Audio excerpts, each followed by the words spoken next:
Okay guys, तो आज के इस वीडियो में हम लोग क्या कवर करने वाले हैं। तो आज के इस वीडियो में हम लोग देखने वाले हैं मैथ क्लास 8 का जो स्टैंडर्ड फॉर्म का कॉन्सेप्ट है, जिसके ऊपर बहुत सारे ऐसे क्वेश्चंस हैं जिसमें तुम्हें डाउट देखने को मिलता है। तो उसके थ्योरी पार्ट को आज कवर करने वाले हैं। अगर तुम आरएस बनाते हो तो तुम्हें जो है उसकी एक्सरसाइज में भी कुछ डाउट देखने को मिलेगा। तो तुम चैनल पे जाके उन सभी को के एक्सरसाइज सॉल्यूशन वीडियोस देखने को मिल जाएगा। तो तुम डायरेक्ट जाकर वहां से भी देख सकते हो, या फिर इस वीडियो का डिस्क्रिप्शन भी चेकआउट कर सकते हो। अगर हम लोग यहाँ पे स्टैंडर्ड फॉर्म की बात करने जा रहे हैं, तो ये जो चैप्टर तुम्हारा एक्सपोनेंट है, ये हमारा पार्ट 3 होने वाला है एक्सपोनेंट के ऊपर, जिसमें हम लोगों ने स्टैंडर्ड फॉर्म को कवर करनी है। अगर तुमने पार्ट 1 और पार्ट 2 नहीं देखा है तो तुम्हें चैनल पे जाकर प्लेलिस्ट के थ्रू देखने को मिल जाएगा, या फिर इस वीडियो के डिस्क्रिप्शन में लिंक मिल जाएगा, तुम डायरेक्ट जाकर देख सकते हो। अगर पार्ट 1 और पार्ट 2 की हम लोग बात करें, तो पार्ट 1 में मैंने तुम्हें एक्सपोनेंट से रिलेटेड सारे टॉपिक्स को एग्जाम्पल के साथ बहुत ही अच्छे से समझा रखा है, तो तुम जाके चैनल पे देख सकते हो। या फिर पार्ट 2 की हम लोग बात करें तो उसमें हम लोगों ने लॉज जितने भी हैं एक्सपोनेंट से रिलेटेड, उसे हम लोगों ने बहुत ही अच्छे से कवर कर लिया था। तो तुम्हें जाके पार्ट 2 भी देखना जरूर चाहिए। अगर हम लोग स्टैंडर्ड फॉर्म की बात कर रहे हैं, तो तुम क्या समझते हो स्टैंडर्ड फॉर्म से? अगर कोई भी वैल्यू, जैसे कि कोई भी वैल्यू नंबर दिया रहेगा, जैसे मान लो यहाँ पे 2 3 4 5 6, ये इतना बड़ा वैल्यू दिया हुआ है, ठीक है। अब तुम कहोगे कि सर ये तो ऑलरेडी नंबर है, इसमें अब कौन सा फॉर्म लगाए कि ये स्टैंडर्ड हो जाए, और ये कैसे स्टैंडर्ड फॉर्म का आखिर मतलब क्या होता है? तो देखो बच्चे, कोई भी नंबर जो है दिया हुआ है, जैसे यहाँ पे तुमने देखा 2 3 4 5 और 6 भी मान लो, ये वैल्यू जैसे कि तुम्हें दिया हुआ है, तो इसे हम लोग स्टैंडर्ड फॉर्म में कब कहेंगे? जब वो जो वैल्यू है वो तुम्हारा k इंटू 10 के पावर n के फॉर्म में रिप्रेजेंट हो। बहुत सारी बुक्स में जो है m इंटू 10 का पावर k या फिर एन लिखा हुआ होता है, तो उससे चेंज उससे कोई भी डाउट नहीं रखना है कि क्या होगा, ये वैल्यू सही है या फिर ये वैल्यू सही है। देखो, वेरिएबल जो है तुम्हारा वेरी करते रहता है, अलग अलग होते रहता है, लेकिन जो कॉन्सेप्ट है तुम्हारा वो दोनों में सेम होगा। देखो, जैसे कि इस केस में तुम्हें देखने को मिल रहा है 10 का पावर दोनों में सेम देखने को मिल रहा है, तो ये जो वैल्यू है केवल कॉन्स्टेंट के ऊपर जो है डिपेंडेंट रहता है। तुम्हारा ये वैल्यू एम ले लिया, एम के अलावा कोई भी वैल्यू ले सकता है, ए बी सी डी जितने भी अल्फाबेट्स है उसमें से कोई भी कैरेक्टर ले सकता है, तो उससे कंफ्यूज नहीं होना है, ठीक है। और पावर को भी रिप्रेजेंट करने के लिए कोई सा भी वैल्यू ले सकता है। देखो, और जितने भी वैल्यू तुम्हें के या फिर एम की जगह पे देखने को मिलेगा, वो सभी जो है 1 से 10 के बीच में ही होगा। कैसे होगा? तो जैसे देखो, यहाँ पे जैसे मैंने 2 3 4 5 और 6 लिखा था, तो इसे जब हम लोग स्टैंडर्ड फॉर्म के रूप में लिखने जाते हैं, यानी ये वैल्यू हमें लिखना पड़ेगा किस फॉर्म में? तो के इंटू में 10 का पावर में एन के फॉर्म में लिखना पड़ेगा। अब के क्या है और ये 10 का पावर में एन कैसे लिखा जाता है, आखिर उसी के ऊपर तो आज का ये वीडियो है, समझो। ये इतना बड़ा वैल्यू है, ठीक है। इसे जब हम लोग देख रहे हैं कि हमारा वैल्यू जो बोल रहा है वो के जो होगा हमारा 1 और 10 के बीच में का नंबर होगा, तो ये कैसे मालूम चलेगा कि 1 और 10 जबकि ये वैल्यू हमारा इतना बड़ा है, तो आखिर ये 10 के बीच में कैसे आ सकता है? तो मैंने बताया कि जो वैल्यू है तुम्हारा वो इस फॉर्म में रहेगा। तो ये जो वैल्यू तुम्हें 2 देखने को मिल रहा है, उसे हम लोग लिख देते हैं और उसके आगे डेसिमल लगा देते हैं। तुमने क्या सुना कि पहला जो नंबर तुम्हें 2 देखने को मिल रहा है, यहाँ से 6 नहीं लेंगे, यहाँ से लेफ्ट हैंड साइड से लेते हैं, ठीक है। तो यहाँ से 2 ले लिया, आगे डेसिमल लगा दिया। जितने भी नंबर्स हैं, चाहे वो 3 4 5 6 हो, ये हम लोगों ने लिख लिया, ठीक है। अब देखो, 10 के पावर के फॉर्म में लिखना है, यानी 10 लिख दिया, और पावर में कितना लिख सकते हैं तो जरा उसके ऊपर देखो, डेसिमल के आगे जितना भी नंबर होगा उसके डिजिट को जोड़ लेंगे। जैसे कि 1 2 3 4 डिजिट है तुम्हारा, तो 10 की जगह पे 4 लिख देंगे, और ये वैल्यू तुम्हारा स्टैंडर्ड फॉर्म में आ गया। अब आओ इसे एग्जाम्पल के तौर पर समझते हैं। जैसे यहाँ पे ले लेते हैं कोई वैल्यू 2 7 0 5 6 9, यहाँ पे कोई भी वैल्यू ले लेते हैं, रैंडम कोई सा भी वैल्यू।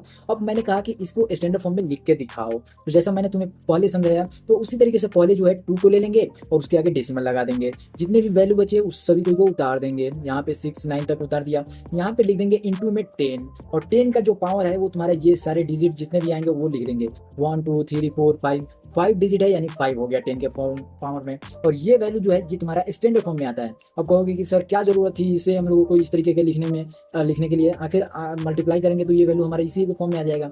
देखो बच्चे, ये सिंपल सा नंबर है, और स्टैंडर्ड फॉर्म में लिखने का तरीका ही इस तरीके से होता है। समझ में आ गया? तो ये तो हो गया एक छोटा सा क्वेश्चन, छोटा सा जो नंबर होता है उसे स्टैंडर्ड फॉर्म में लिखना सीख गया।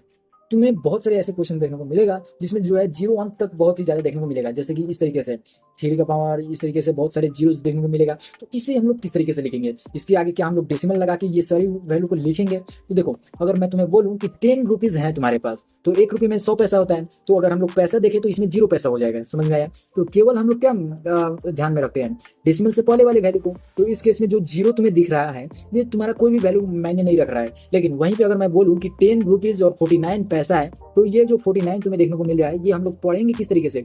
49 10.49 या 10.49। लेकिन जो ये अगर हम लोग यहाँ पे यूनिट लगा दिया रुपया का, तो ये हो गया 49 पैसा, और ये जो 49 पैसा है ये बहुत ही ज्यादा रोल प्ले करेगा।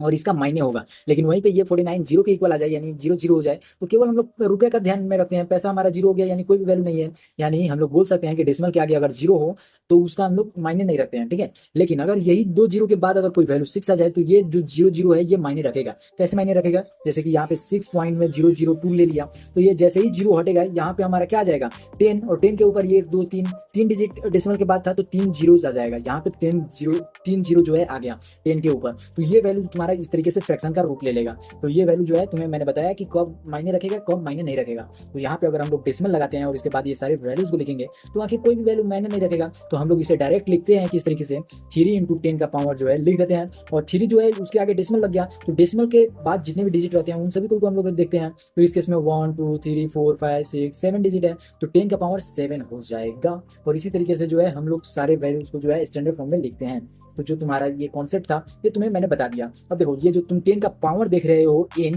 ये तुम्हारा ये पॉजिटिव भी हो सकता है और नेगेटिव भी हो सकता है। और नेगेटिव कब होगा?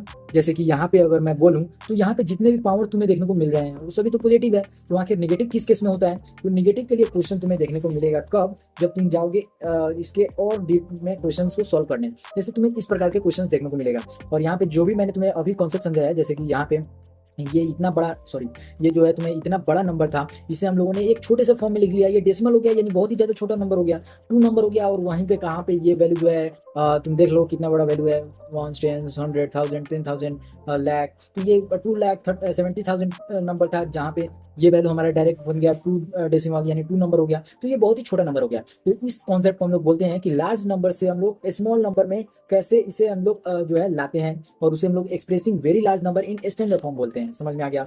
अब ये तो स्टैंडर्ड फॉर्म में लाना हो गया बड़े नंबर को। अब कैसे हम लोग छोटे नंबर को स्टैंडर्ड फॉर्म में लाते हैं उसके ऊपर थोड़ा सा देख लो। यहाँ पे अगर हम लोग लिख दें कि 0.0000 और उसके आगे 6 लिख दें, तो ये तुम्हें क्या लग रहा है? ये जो है बहुत ही ज्यादा छोटा नंबर हो गया। कैसे छोटा नंबर हो गया?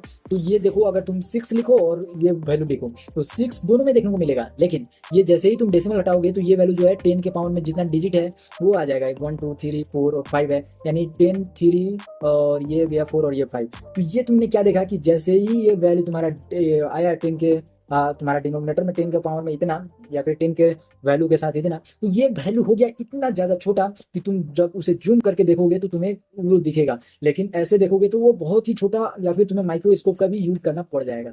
अभी तुम्हें कितना छोटा दिख रहा है, और वहीं पे जब हम लोग इसे जूम करते हैं, जैसे यहाँ पे तुम्हें देखने को मिलेगा जूम करने के बाद, तो तुम्हें अच्छे से दिखेगा। देखो यहाँ पे अगर हम लोग इसकी बात कर रहे हैं तो तुम्हें दिख रहा होगा, लेकिन वहीं पे अगर तुम इस तरीके से देखोगे तो ये तुम्हें नहीं फिलहाल दिख रहा होगा, ठीक है। तो ये सारे जो है स्टैंडर्ड फॉर्म में लिखने के तरीके होते हैं। तो ये बहुत ही छोटा नंबर हो गया, अब इसे स्टैंडर्ड फॉर्म में कैसे लिखते हैं? तो कोई भी दिक्कत नहीं है। देखो यहाँ पे जैसे ही तुमने ये डेसिमल हटाया तो ये जितना भी वैल्यू आया ना तुम्हारा, उसे तुम डायरेक्ट 10 के पावर में लिख दो। जैसे कि ये वैल्यू 10 तो हट गया तुम्हारा, ये जितना भी वैल्यू बचेगा यानी जितना भी डिजिट आएगा 1 2 3 4 और 5, तो 10 के पावर में 5 लिख देंगे, लेकिन ये होगा निगेटिव के फॉर्म में। मैंने तुम्हें पार्ट 2 में बताया था कि जब भी तुम्हारा पावर कोई भी वैल्यू का निगेटिव में आता है उसका मतलब होता है वो वैल्यू रेसिप्रोकल हो गया है और उसका पावर में 2 है, तो ये वैल्यू जो है ये हमारा ये वैल्यू देता है। तो वही वैल्यू हमारा ये जो है ये तुम्हारा इस फॉर्म में दे देगा वापस से। तो ये जो है हम लोग वेरी स्मॉल नंबर को स्टैंडर्ड फॉर्म में लिखने का तरीका होता है, जो मैंने तुम्हें बहुत ही अच्छे से समझा दिया। और ये वीडियो आई थिंक तुम्हें बहुत ही अच्छे से क्लियर हो गया होगा। अगर तुम्हें क्लियर हो गया है तो वीडियो को कर दो लाइक, चैनल पे नए हो सब्सक्राइब कर दो, और पार्ट 2 और पार्ट 3 तो तुम्हें देखना ही चाहिए। और इसी के बाद जो है तुम्हें अगले एक्सरसाइज के सॉल्यूशन वीडियो जो है चैनल पर देखने को मिल जाएगा, तो तुम जाकर उन्हें भी देख सकते हो। फिलहाल तब तक के लिए